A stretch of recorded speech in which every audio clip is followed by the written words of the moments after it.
అసలే ఎండాకాలం నిత్యం రద్దీగా ఉండే నెల్లూరు సిటీ అంటే మాటలా?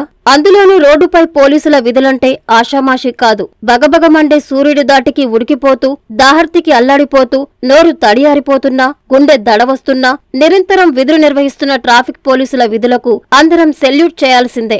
దారిన పోయే వాహనదారులు, పాదచారులు, రై రై అంటూ దూసుకుపోయే ద్విచక్ర వాహనదారులను కంట్రోల్ చేస్తూ, ట్రాఫిక్ ఇబ్బందులు లేకుండా చేస్తూ నగర రహదారుల ప్రయాణం సజావుగా సాగుతుందంటే వారి కష్టం, ప్రయాస ఎంత ఉంటుందో ఓ నిమిషం ఆలోచిస్తేనే అయ్యో పాపం అనకమానదు మనసు.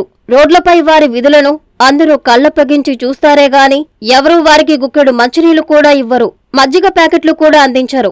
మనకెందుకులే అనుకుంటూ ఎవరి దారిన వారెళతారు. ఈ ఎండాకాలంలో నెల్లూరు నగర రోడ్లపై విధులు నిర్వహిస్తున్న పోలీసుల కష్టాన్ని కోవూరు నియోజకవర్గం దామరమడుగుకు చెందిన సుధీర్ అనే యువకుడు గమనించాడు. అంతే, అతడు శీతల పానీయం ప్యాకెట్లను కొనుగోలు చేసి నగరంలోని ట్రాఫిక్ పోలీసులందరికీ పంచాడు. వారి దాహర్తిని తీర్చాడు.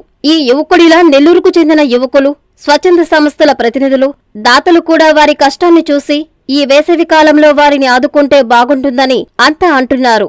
ఏది ఏమైనా సుధీర్ లాంటి యువకుడు అందరికీ ఆదర్శం. పోలీసులు సైతం ఆ యువకుడి సేవకు ఫిదా అయిపోయారు. సంవత్సరాల జూనియర్ కాలేజ్ ప్రయాణంలో విశ్వసాయి మరో మైలురాయి. విశ్వసాయి జూనియర్ కాలేజ్ వారి మరో నూతన బ్రాంచ్ రమేష్ రెడ్డి నగర్ నందు 2024-25 అకాడమిక్ సంవత్సరం నుంచి ప్రారంభమవుటకు సిద్ధంగా ఉంది. అన్నమయ్య సర్కిల్, టోనోస్పీట్, ధనలక్ష్మీపురం ఇలా నెల్లూరు నలుమూలలా ఇంతకు ముందే బ్రాంచీలు కలిగిన విశ్వసాయి జూనియర్ కాలేజ్ ఇప్పుడు మరో నూతన బ్రాంచ్ రమేష్ రెడ్డి నగర్ లో కేవలం 13 సంవత్సరాల వ్యవధిలో అనేక బ్రాంచ్లు స్థాపించడమే కాకుండా 1000కి పైగా మెడికల్ సీట్లు, మరెన్నో ఐఐటి, ఎన్ఐటి సీట్లు ప్రతి సంవత్సరం పొందుతూ ఎప్పటికప్పుడు పిల్లల భవిష్యత్తుని, తల్లిదండ్రుల నమ్మకాన్ని నిలబెడుతూ ఉన్న విద్యా సంస్థ విశ్వసాయి జూనియర్ కాలేజెస్, నెల్లూరు, తిరుపతి.